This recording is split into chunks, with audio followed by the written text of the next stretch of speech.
এইজন আমাৰ হায়দৰাবাদী চানা দোকানী, কিন্তু তেওঁ মানে এতিয়া বহুত অসুবিধাত পৰি গৈছে। তেওঁৰ দোকানৰ আগফালে আপোনাৰ দেখিছে এইটো দৃশ্য,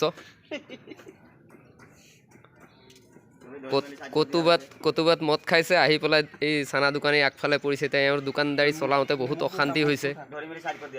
এতিয়া চাইড কৰি দিব লাগিব তেওঁক।